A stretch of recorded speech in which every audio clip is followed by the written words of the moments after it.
The Circle C Ranch wasn't a kingdom, but it was the entire world to the Calloway family.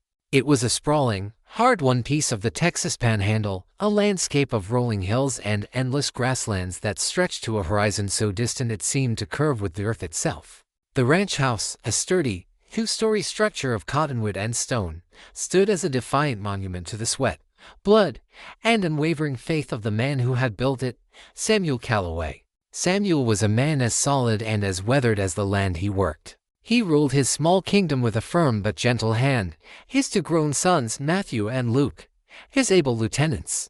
Matthew, the elder, had his father's steady, practical nature. Luke, younger and more hot-headed, had a fire in his belly that sometimes worried his father but was a formidable force when channeled. And at the heart of their world was Sarah, Samuel's wife, a woman whose quiet strength was the true foundation upon which the entire ranch was built. But there was another man on the Circle C, a man who was as much a part of the family as any of them, yet stood apart. His name was Coda. He had come to the ranch 10 years ago, a boy of 15, half-starved and alone, the sole survivor of a cavalry massacre that had wiped out his small, peaceful band of Comanche. Samuel Calloway, in an act of compassion that was rare on that bloody frontier, had found the boy hiding in a creek bed and had taken him in.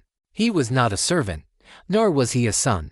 He was Coda. He worked as the ranch's top hand and horsebreaker, and his skill with the wild mustangs of the plains was the stuff of local legend. He moved with a silent, fluid grace, his long, black hair tied back with a leather thong, his dark eyes missing nothing.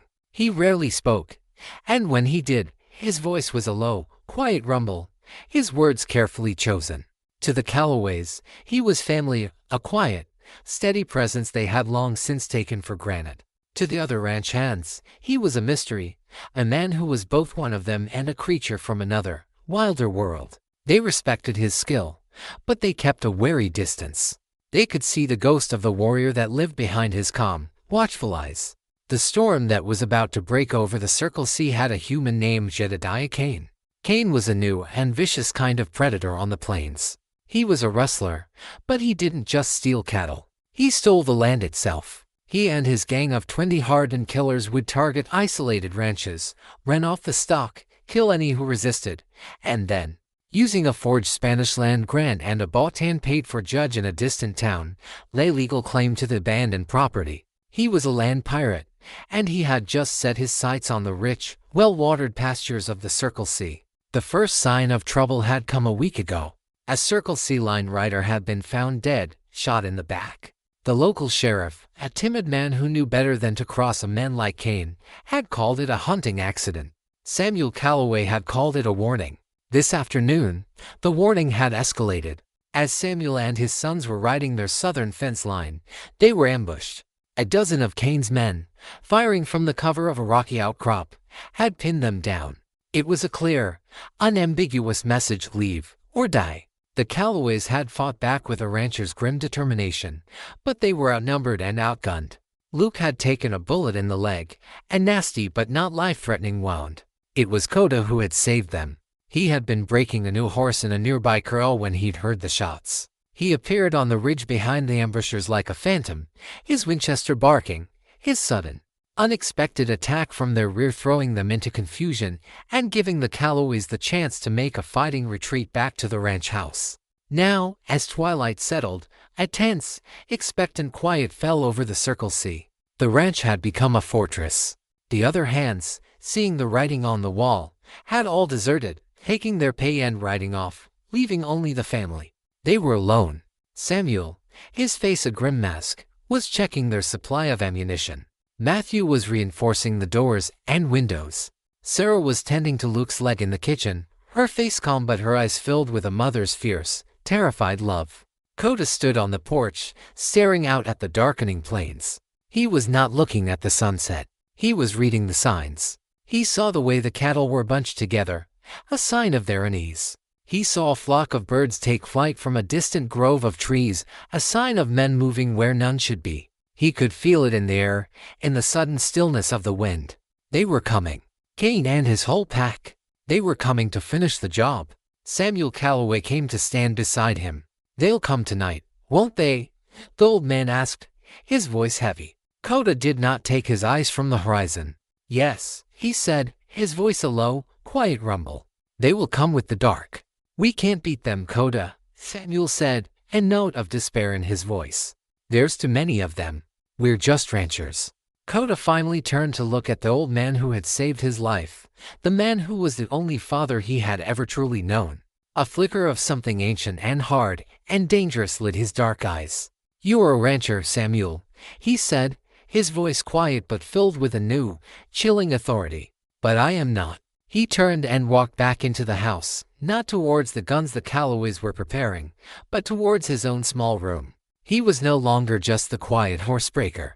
The attack, the threat to this family, his family, had awakened the sleeping warrior within. The outlaws thought they were coming to storm a simple frontier ranch. They were about to learn that they had declared war on the last son of the Comanche. Coda's room was a small, barren space at the back of the ranch house. It was a monk's cell, containing only a simple cot, a wooden chest, and the lingering scent of horsehide and sage. It was here, in this quiet place, that the transformation began. He opened the wooden chest. On top lay the simple, practical tools of his trade, a lariat, a set of spurs, a well-worn bridle. He set these aside. Beneath them, wrapped in a sacred, faded piece of buffalo hide, were the last remnants of his other life, the life he had tried to bury for 10 long years. He unwrapped the bundle with a slow, reverent care. Inside was a warrior's legacy. There was a bow, made of osage orange wood, its limbs as strong and as supple as the day his father had made it for him. There was a quiver of arrows, fletched with the feathers of a hawk, their flint heads chipped to a razor's edge. And there was a long, heavy-bladed lance, its shaft adorned with a single, proud eagle feather. But it was the last item that held the most power. It was a shirt, made of the softest, whitest doe skin, and painted with sacred symbols. In the center was a striking, stylized image of a hawk in flight. Around it were other, more abstract symbols, a zigzag line representing lightning, a circle for the sun, a series of small, hand-painted dots that represented hail. This was his warapi, his ghost shirt. His father, a holy man, had told him that the symbols held a great power, a spiritual medicine that could protect a warrior in battle. He had not worn it since the day he had watched his entire world burn. He stripped off the linen shirt of the white man's world and pulled the ghost shirt over his head. The soft, cool leather on his skin felt like a homecoming. It was more than just a piece of clothing, it was an identity, a reclamation of the man he had been born to be. He then took out a small, leather pouch. Inside were sticks of pigment, black from charcoal, white from clay, and a deep, ominous red from the iron-rich earth. He began to paint his face. It was not a wild, chaotic design. It was a pattern of stark, terrifying simplicity. A black bar across his eyes, like a mask of shadow. A white, zigzag line of lightning down each cheek. The paint was not a disguise, it was a declaration. It was the face of a man who had left the world of the living and was now walking the spirit trail of the warrior. When the Calloways saw him, they stopped what they were doing, their faces a mixture of awe and a new, dawning fear. He was no longer the quiet, familiar Coda. He was a stranger, a terrifying, otherworldly figure from the very wilderness they had fought so hard to tame. He held the bow and the lance, and a long-bladed knife was now strapped to his waist. His Winchester was gone. This would not be a white man's fight, with cover and distance. This would be a Comanche's war, a thing of stealth, speed, and brutal, intimate violence. "Coda," Sarah whispered, her voice trembling. He looked at her, and for a moment, the familiar, gentle man they knew flickered in his dark eyes. "They will attack the house directly," he said, his voice a low, calm command. "That is their way. They are arrogant. They will expect you to cower inside and wait for the end." He gestured to the 2 sons. "Matthew, you and Luke will take the upstairs windows. You are good shots. Do not waste your bullets. Make every one count.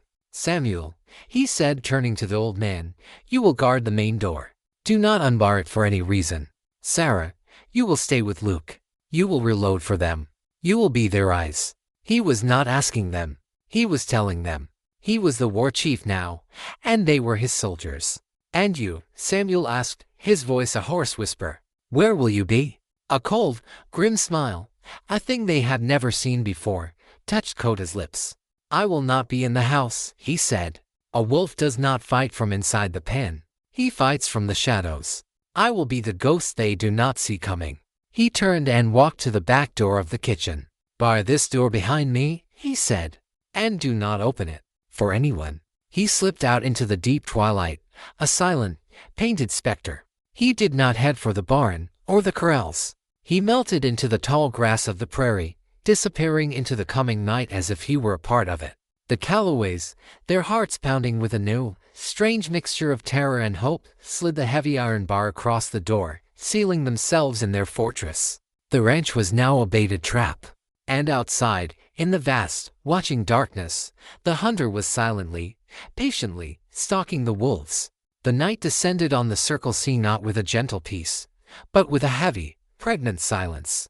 The moon was a pale, sickly sliver, obscured by a gathering bank of storm clouds that promised a storm of both weather and violence.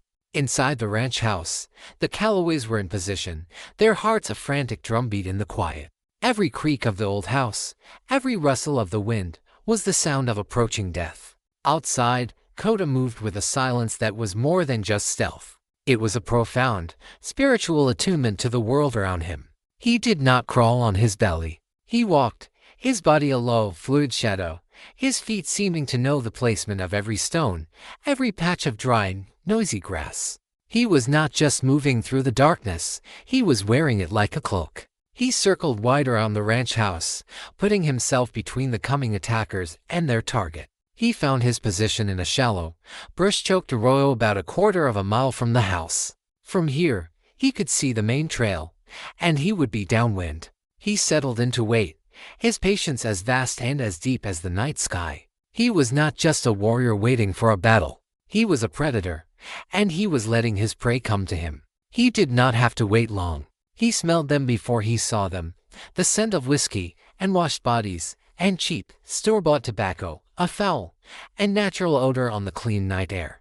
Then he saw them, a dark, moving mass of about 20 riders, walking their horses slowly, their confidence so absolute that they made no effort at stealth. They were led by a large man on a powerful black horse, Jedediah Kane. Even from a distance, Coda could feel the man's aura of brutal, arrogant authority. Kane pulled his men to a halt about 300 yards from the house, just out of effective rifle range. "All right, boys," Kane's voice, a low, confident boom, carried easily on the still night air. "This is the last dance for the Calloways. I want the house surrounded. Sloan, you take 5 men and circle around to the back. The rest of you, with me. We'll give them a chance to surrender. If they refuse, burn it to the ground. And remember, no survivors this time." The men began to break off, their movements efficient, practiced. They were not common thugs. They were a disciplined, private army. It was then that Coda began his war. It was not a war of guns and thunder. It was a Comanche war, a war of whispers and shadows. He waited until the group led by Sloan, a weary, nervous-looking man, was directly in front of his position, passing through a patch of particularly thick mesquite. He put an arrow to his bowstring. He did not aim for the men. He aimed for the lead horse. The arrow flew, a silent, black streak in the darkness. It made no sound save for the soft, fleshy thump as it buried itself deep in the horse's neck. The animal let out a high, terrified scream and reared, throwing its rider. It thrashed on the ground for a moment, then went still. The effect on the other riders was instantaneous. Their own horses shied and whinnied, their nerves shattered by the sudden, silent death of the lead animal. "What in the hell?" Sloan hissed, his men trying to control their panicked mounts. "Who's out there?" There was no answer but the wind. The attack had come from nowhere, a silent, deadly bolt from the blackness. A new, cold, and superstitious fear began to creep into the outlaws' hearts. Coda had already moved. He was gone from the arroyo, a ghost melting back into the prairie, circling around to a new position. He was not interested in a stand-up fight. He was sowing chaos. He was hunting their confidence, their discipline. He was attacking their minds. From his new position, he chose his next target. Another horse. Another silent arrow. Another terrified, animal scream in the night. Panic began to set in among Sloan's men. They were firing their pistols wildly into the darkness now, their shots a frantic, useless response to an enemy they could not see. Kane, Hearing the shots and the commotion, spurred his horse forward, his face a mask of rage. "What is it? What's happening?" he roared. "Someone's out here," Sloan shouted back, his voice tight with a fear he was trying to conceal. "In the dark. Just picking us off." "It's one man," Kane bellowed, his own instincts sharp. He could feel it. This was not a large, hidden force. This was the work of a single, skilled, and utterly silent killer. "Find him. Flush him out." But how do you flush out a ghost?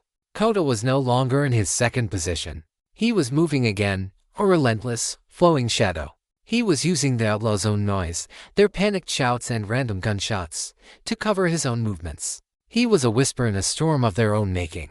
He had drawn a clear line in the dust of the prairie. They had come to storm a ranch house.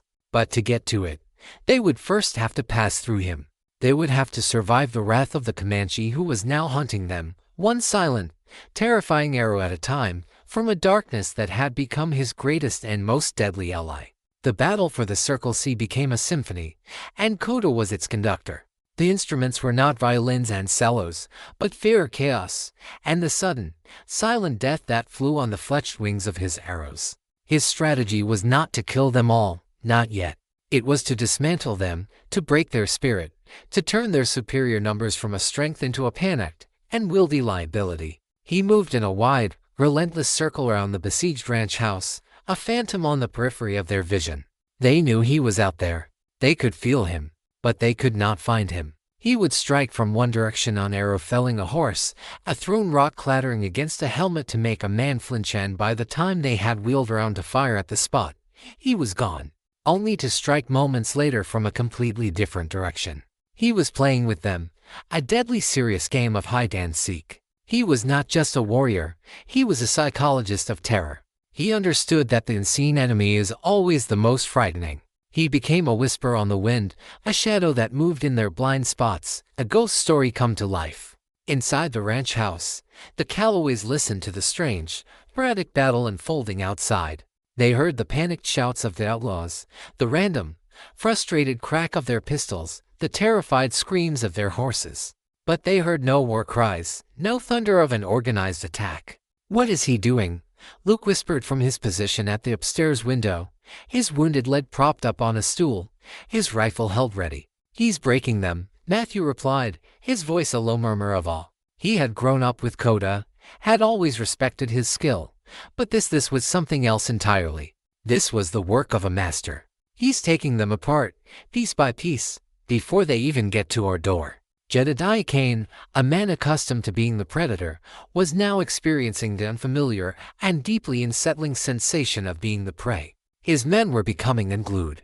They were firing at shadows, wasting ammunition, their initial, confident discipline completely gone. "Spread out," Kane roared, trying to regain control. "Form a skirmish line. I want him pinned down." But they were too spooked to obey. They bunched together for comfort, a tight, nervous knot of men, which only made them a more tempting target for the chaos Kota was sowing. Kota now changed his tactics. He had softened them up. Now, he would begin to bleed them. He moved in closer, his bow exchanged for the long, heavy lance he had carried from his room. He found his spot, a deep, shadowy patch of tall grass near the main corral. He lay flat, his painted face making him all but invisible, and waited. Kane, in his frustration, sent 2 of his men on foot to scout the area around the barn. "Find him," he ordered. "I want his head." The 2 men moved forward cautiously, their pistols drawn, their eyes nervously scanning the darkness. They were walking directly towards Kota's hiding place. They were 20 feet away. 10 feet.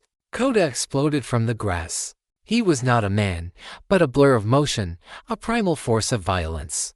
Before the first man could even register his presence, the heavy, razor-sharp point of the lance had taken him in the chest, lifting him from his feet. Kota used the man's own momentum, swinging the body like a weapon, crashing it into the second man. The second man went down stunned, his pistol flying from his grasp.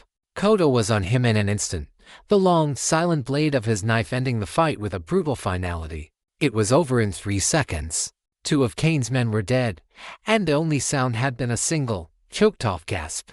Kota was gone before the other outlaws even realized what had happened. He dragged the bodies into the shadows of the corral, a grim, silent message for anyone who came looking for them. The two men's absence was soon noticed. "Where are Jake and Pete?" Kane snarled. No one knew. They had simply vanished. A new, more profound fear began to settle over the gang. They were not just being hunted by a man. They were being hunted by a spirit, a demon of the plains who could pluck men from their ranks without making a sound. The symphony of fear reached its crescendo. From the darkness, a new sound began. It was a low, mournful, and deeply unsettling sound. The cry of a wolf. But it was not a real wolf. It was Coda, his voice a perfect imitation, a lonely, haunting call that seemed to come from all directions at once. The outlaws' horses, already on edge, began to pull at their reins, their eyes rolling with terror. Coda had turned the entire prairie into a weapon. The grass, the darkness, the wind, the very sounds of the night, they were all his allies. He was no longer just defending the ranch. He was conducting a masterpiece of psychological warfare, and the outlaws, who had come for a simple, brutal fight, found themselves trapped in a nightmare from which there was no escape. Their will to fight was bleeding away, replaced by a single, overriding instinct to survive the night. The siege had devolved into a tense, nerve-shredding stalemate.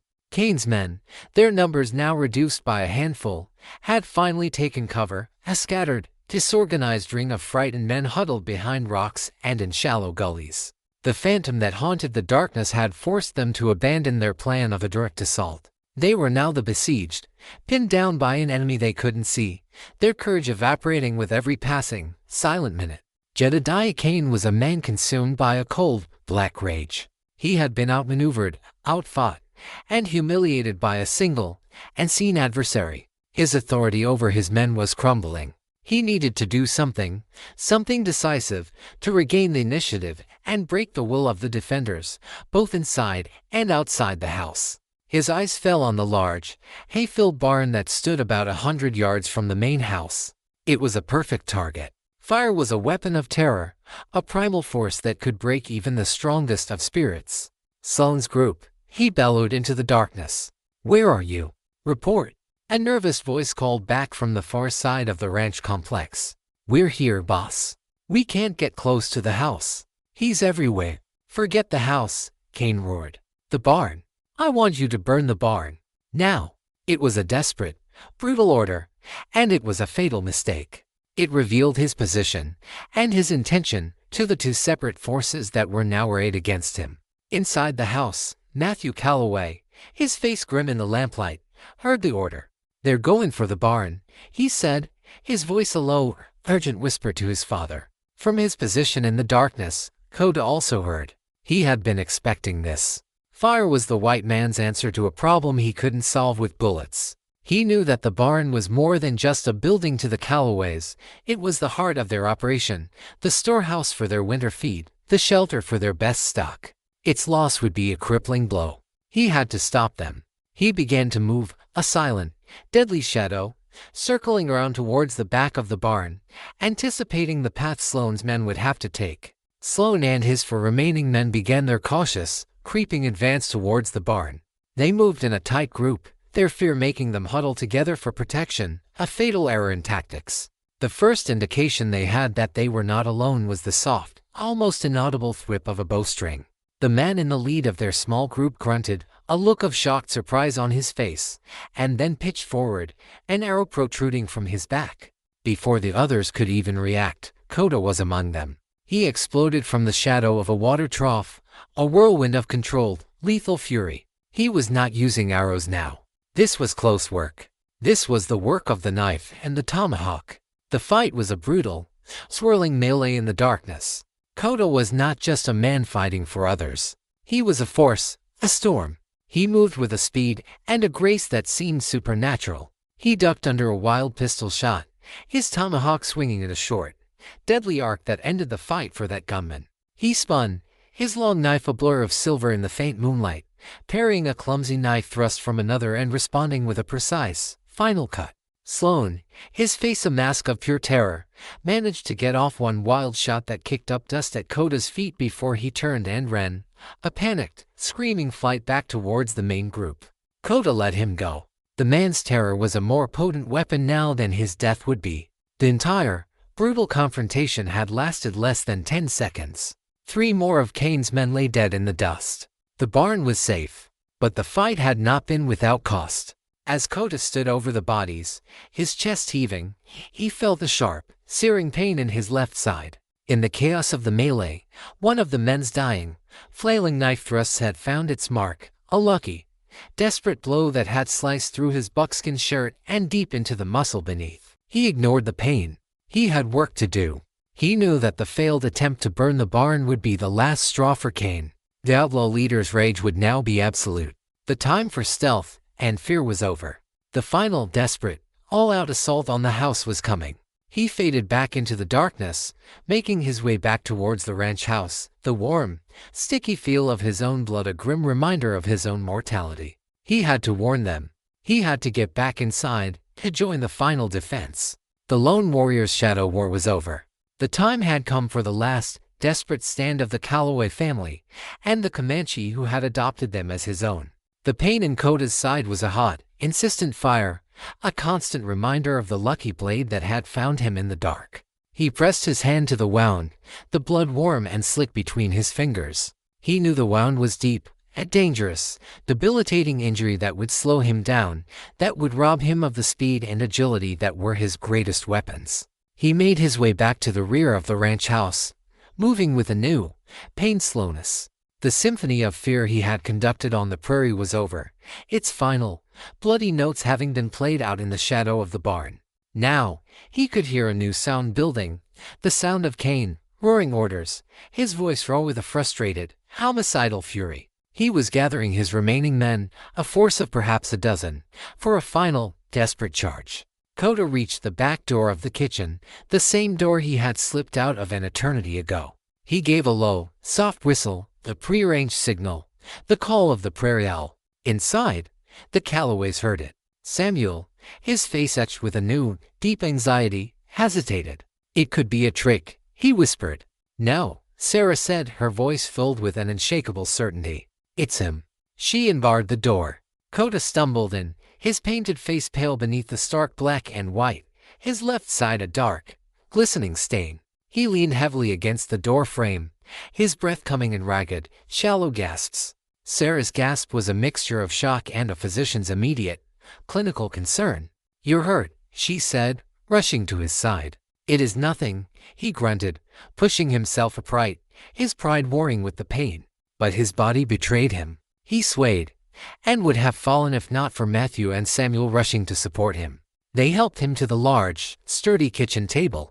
Sarah, her gentle, maternal instincts now completely fused with a frontier woman's pragmatic competence, took charge. "Matthew, get the lamp closer. Father, hold him steady. Luke, keep watching those windows." She tore away the ruined buckskin shirt, her movements swift and sure. The wound was a long, deep gash, bleeding sluggishly but steadily. "It was bad. Very bad. It needs to be stitched," she said, her voice calm and professional, the terror of the night momentarily forgotten in the face of a problem she knew how to solve. She went to a cabinet and retrieved her sewing kit, a small, practical box filled with needles and strong linen thread. This was a wound that required a rancher's mending, not a doctor's delicate surgery. As she began the grim, painful work of stitching the wound closed, Kota's head swam with a wave of dizziness and pain. The world seemed to tilt, the familiar, warm kitchen dissolving into a feverish, fragmented memory. He was a boy again, huddled in a cold, wet creek bed. The air was filled with the sounds of gunfire, the screams of his people, the triumphant, terrible shouts of the blue-coated soldiers. He saw his mother, her face a mask of terror, pushing him down, hiding him in the mud. He saw his father, the holy man, standing defiant, his arms raised to the sky, until the bullets cut him down. He remembered the silence afterward, a silence that was just like the one that had fallen over Kane's anvil, a silence that had been his only companion for days until a large, kind-faced white man had found him, had offered him a piece of dried meat, and had led him out of the grave of his people and into a new and certain life. "Kota," Sarah's voice, soft but firm, pulled him back from the brink. The stitching was done. She was now bandaging the wound tightly with strips of clean cloth. "Stay with us, Kota." He looked at the faces around him. He saw the genuine, profound concern in their eyes. Samuel, Matthew, Sarah, even young, hot-headed Luke, who was now staring at him with a new, profound respect. In that moment, the lines that had always separated them, lines of race, of culture, of a shared but different history, seemed to dissolve. He was not just the Comanche they had taken in. He was one of them. This was his family. This was his Tabitu, his people. And he had ached with the loneliness of a man without a people for 10 long years. A new, different kind of strength began to flow back into him, a strength that had nothing to do with muscle or skill, and everything to do with a sense of belonging. The wounded wolf had found his pack. "They are coming," he said, his voice a hoarse rasp, but the authority was back in it. He pushed himself up, ignoring the searing pain in his side. The final charge. He looked at the small, determined family, at their handful of rifles and their finite supply of ammunition. They were hopelessly outnumbered, but they were no longer just ranchers. They were a war party, defending their home. "Aim for the leaders," he commanded, his voice gaining strength. "Break their head, and the snake will die." He looked at Matthew. "You are the best shot. You will take Cain." He took a rifle from Samuel, its weight a heavy, awkward thing compared to the familiar grace of his bow. But his bow was gone, left somewhere in the darkness outside. He would fight this last battle as they did, as a Cowboy. He took his position by a window, the pain in his side a dull, constant throb. He looked out into the night. The symphony of fear was over. The quiet, deadly shadow war was done. Now came the thunder and the fury, the final, desperate, and bloody stand of the Circle C. The attack came not with a wild, disorganized charge, but with a terrifying, disciplined fury. Jedediah Cain, his rage now honed to a sharp, killing edge, had organized his remaining men into a formidable assault force. They advanced on the house from 3 sides, using the darkness and the cover of the corrals and outbuildings, laying down a blistering field of suppressing fire that chewed at the wooden walls of the house, splintering the window frames and sending a shower of glass and wood into the besieged rooms. Inside, the Callaway Ranch had become a fortress under siege. The air was thick with the smell of gunpowder, and the roar of the gunfight was a deafening, continuous thunder. The family fought with a desperate, grim courage. Matthew, at the upstairs window, was a calm, methodical shooter, his shots measured and deadly. Luke, despite his wounded leg, fired with a furious intensity, his shouts a mixture of defiance and rage. Samuel, guarding the main door, fired through a small, reinforced loophole he had built, his old buffalo gun booming a deep, resonant answer to the Outlaws' lighter carbines. Sarah became the heart of the defense. She moved from room to room, a tireless, fearless presence, reloading rifles, distributing ammunition, and shouting words of encouragement. She was no longer just a rancher's wife. She was a quartermaster, a strategist, a lioness defending her cubs. Coda fought with a cold, detached focus, the pain in his side a distant, an important thing. The rifle felt clumsy in his hands, but his warrior's eye was true. He did not waste shots. He watched the patterns of the attackers, identified the leaders, the ones who were directing the fire, and made them his targets. Each time his rifle cracked, one of Cain's men would fall, but they were being overwhelmed. The sheer volume of fire from the outside was relentless. Bullets tore through the walls, and a stray shot sent a lantern crashing to the floor, its oil spilling and igniting in a sudden whoosh of flame. Matthew scrambled to smother the fire with a horse blanket, but the danger was clear. They were trapped in a wooden box that was slowly being torn apart and could, at any moment, become their funeral pyre. "We can't hold them," Luke shouted, his voice tight with a new, dawning panic. "There's too many of them."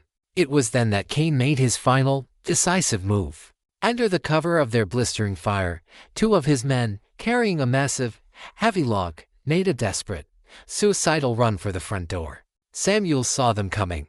He fired his buffalo gun, the heavy slug taking one of the men down, but the other, with a final, desperate lunge, slammed the log into the door.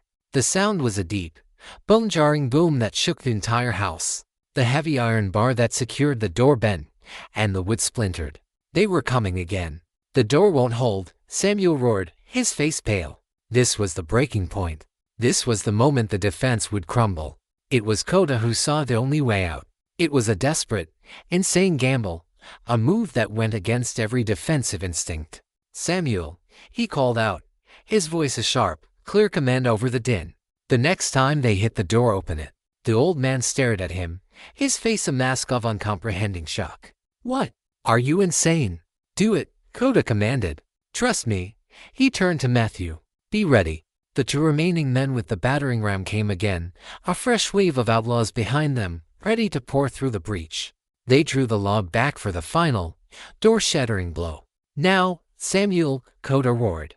The old man, acting on a pure, desperate faith in the man who had become his son, ripped the bent bar from its brackets and threw the door wide open. The two outlaws, expecting to meet the resistance of solid wood, instead met nothing. Their own momentum carried them stumbling, off balance, into the entryway of the house. For a single, stunned heartbeat, they were framed in the doorway, their faces a picture of comical surprise. From the top of the stairs, Matthew's rifle cracked. One of the men went down, and from the shadows of the parlor, Coda lunged. He was no longer a rifleman. He was a Comanche warrior, armed with the heavy, razor-sharp lance he had retrieved from the kitchen. He met the second outlaw with a force that was utterly primal, the lance pinning the man to the doorframe. The charge was broken.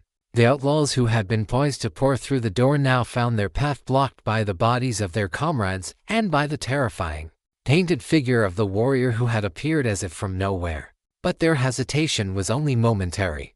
Jedediah Kane, seeing his chance, now strode forward, his own pistols barking, stepping over the bodies of his fallen men, determined to end this himself. He came face to face with Samuel Calloway. The old rancher, his rifle empty, stood his ground, a defiant, patriarchal lion defending his home. Kane raised his pistol, a cruel, triumphant sneer on his face. But before he could fire, a new force entered the fray. Sarah Calloway, her face a mask of pure, protective fury, appeared from the kitchen, a heavy, cast-iron skillet held in her hands. She swung it with all her might, a desperate, maternal rage giving her a strength she did not know she possessed. The skillet connected with the side of Kane's head with a sickening, metallic clang. The outlaw leader grunted, his eyes rolling back in his head, and he crumpled to the floor, unconscious. The unbarring of the door had not been an act of surrender.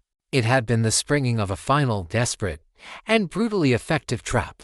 The head of the snake was now in their hands. The fall of Jedediah Kane was the blow that broke the back of the assault. The outlaws, seeing their leader go down, their charge blunted by the terrifying, unexpected ferocity of the defenders in the doorway, faltered. Their wild, confident aggression dissolved into a confused, panicked chaos. From the upstairs windows, Matthew and Luke seized the opportunity, their rifles cracking, picking off the now exposed and disorganized attackers. The outlaws' will to fight shattered completely. They broke and ran, scrambling for their horses, their only thought to escape the nightmare that the Circle C had become. A profound, ringing silence descended upon the ranch, broken only by the crackle of the small fire in the parlor and the low, pained groans of the wounded. The battle was over. The siege was broken.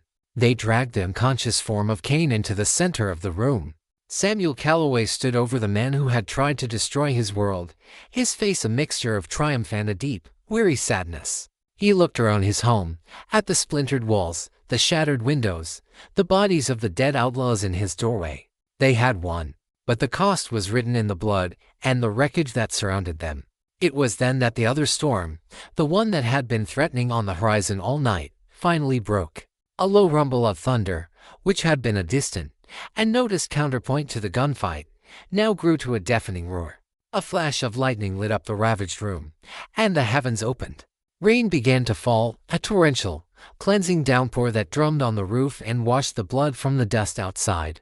The storm seemed to echo the turmoil in their own hearts. They had survived, but they were not the same people who had faced the sunset that evening. They had been tested by a fire that had burned away their innocence, their simple, peaceful view of the world. Sarah, her fury spent, began to move through the room with a doctor's calm, her battlefield now the wounded. She tended to a fresh wound on Matthew's arm, a graze from a stray bullet. She checked on Luke, whose leg was bleeding again from the exertion, and she went to Coda. He was sitting on the floor, leaning against a wall, his face pale and slick with a mixture of sweat and rain from the open doorway. The bandage on his side was soaked through with fresh blood. The final, desperate fight had taken a terrible toll on him. "You're bleeding again," she said, her voice a low, worried murmur. She knelt beside him, her hands gentle as she examined the wound. "It is a good rain," he said, his voice a hoarse whisper, his gaze on the storm outside. "It will wash the land clean." He looked at her, at this fierce, gentle woman who had fought like a warrior and was now tending to him with the care of a mother. In her eyes, he saw not pity, but a deep, profound, and unwavering respect. The storm raged for an hour, a wild, elemental fury that seemed to be purging the land of the violence that had been done to it. And in the quiet, lamplit sanctuary of the ranch house kitchen, a different kind of healing began. They sat around the big wooden table, the captive, now conscious Cain bound securely to a chair in the corner, a sullen, silent monument to his own defeat.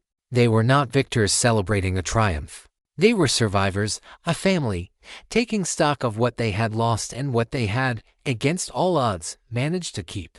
They spoke of the fight, their voices low and weary. They spoke of the men they had killed, not with pride, but with a somber, reluctant necessity. And they spoke of Coda. "You saved us," Samuel said, his voice rough with an emotion he rarely showed. He looked at the Comanche warrior, at the painted face, at the ghost shirt, and he saw not a stranger, not an outsider, but his son. "You saved us all." Coda simply gave a slow, tired nod. His war was over. His duty was done. He had repaid the debt he owed the old man who had saved him from the creek bed so long ago.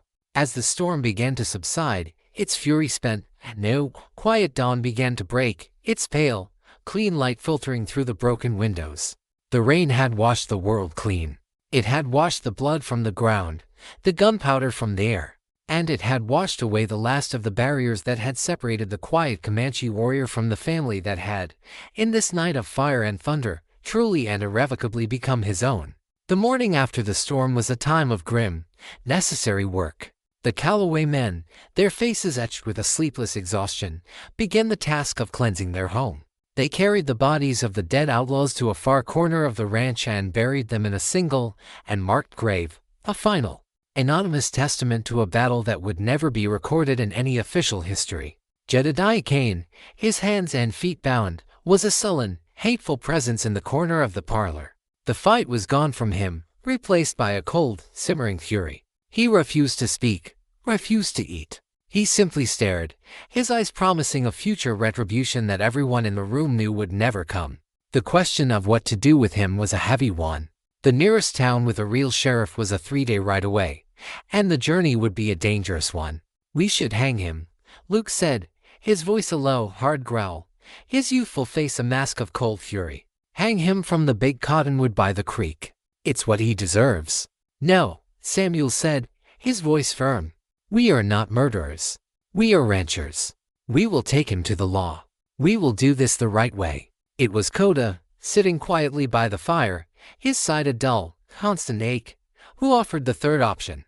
"The law of the white man is not the only law," he said, his voice a low rumble. He looked at Cain, his dark eyes holding a cold, ancient light. "My people have a law for a man like this. A man who makes war on women and children, a man with no honor. He is not worthy of a warrior's death. He is not worthy of a quick rope." He explained the old way. A man like Cain would be stripped of his weapons, his horse, his boots. He would be given a single skin of water and pointed towards the vast and forgiving plains of the Comanche. He would be turned out to face the judgment of the land itself. His survival, or his slow, agonizing death from thirst and sun, would be in the hands of the spirits. It was a sentence of exile, a fate that, to a Comanche, was worse than death. It was the complete erasure of a man. The idea held a certain stark, frontier justice that appealed to them all. But it was Sarah who made the final decision. "No," she said, her voice quiet but unyielding. She walked over to stand before Cain. "He will not be given the dignity of a warrior's judgment, or the quick release of a rope.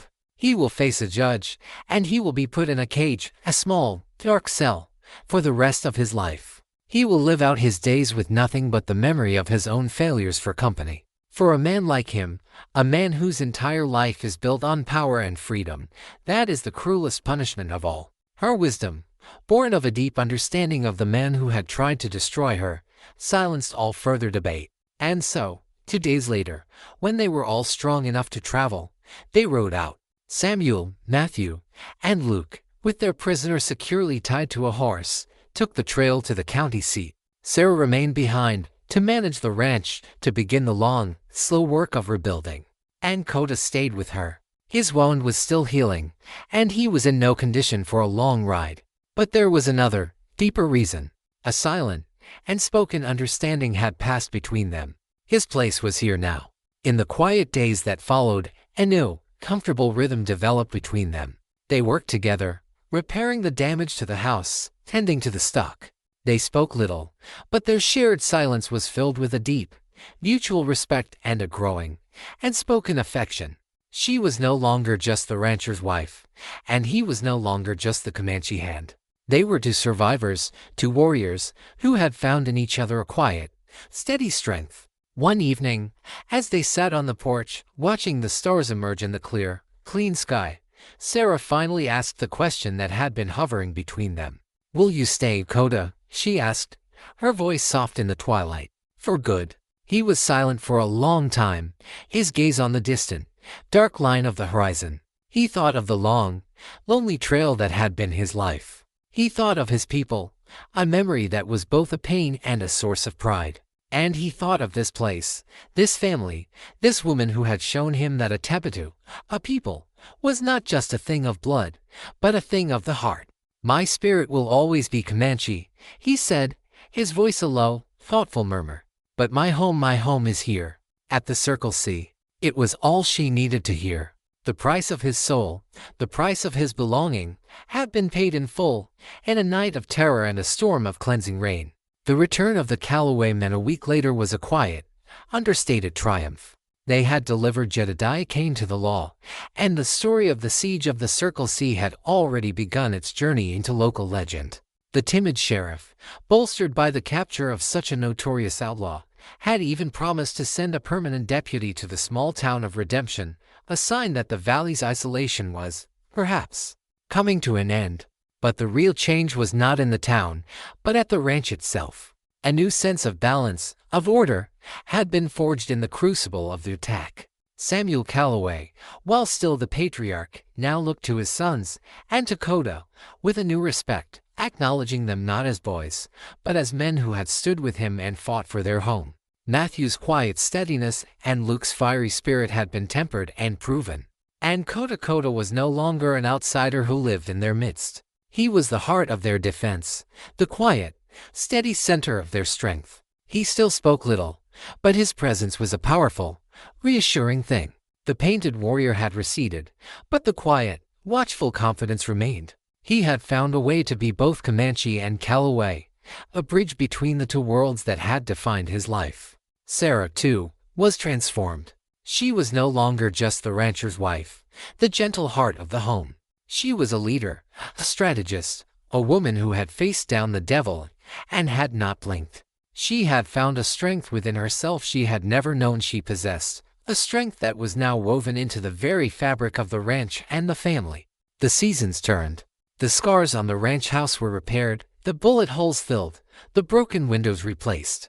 The rhythms of ranch life returned, the spring branding, the summer haying, the autumn roundup. But it was a different rhythm, a different life. It was a life lived with a new awareness, a new appreciation for the fragile, precious nature of peace. Coda and Sarah became the unspoken leaders of the new Circle C. They worked side by side, their partnership a thing of quiet, efficient grace. He taught her the secrets of the land, the language of the horses, the wisdom of the old ways. She, in turn, shared with him her world of books, of history, of a future that was not just about survival, but about building something that would last. Their affection for each other grew, a slow, quiet, and powerful thing, like a deep river. It was not a thing of grand passions or flowery words. It was a thing of shared glances across a corral, of a comfortable silence on the porch at sunset, of a deep, abiding understanding that needed no words. One evening, a year after the attack, they stood on the same porch where he had first told Samuel that a storm was coming. The sky was clear, the stars bright, the land peaceful. Do you ever miss it? She asked, her voice a soft murmur in the quiet. The trail? The fight? He was silent for a long moment, his gaze on the vast, star-dusted plains. The warrior fought so that the rancher could live in peace, he said, his voice a low, thoughtful rumble. He turned to look at her, his dark eyes holding a deep, steady light. The rancher is happy here. He reached out and took her hand. His hand was strong and calloused. Hers was slender and capable. They fit together perfectly. The storm had passed. The ghosts had been laid to rest. The wrath of the Comanche had saved the Circle C, but in doing so, it had also saved the last, lost son of the Comanche himself, leading him home not to a place of blood and memory, but to a place of peace and promise. The new dawn had broken over the valley, and it was a dawn filled with the quiet, enduring light of hope.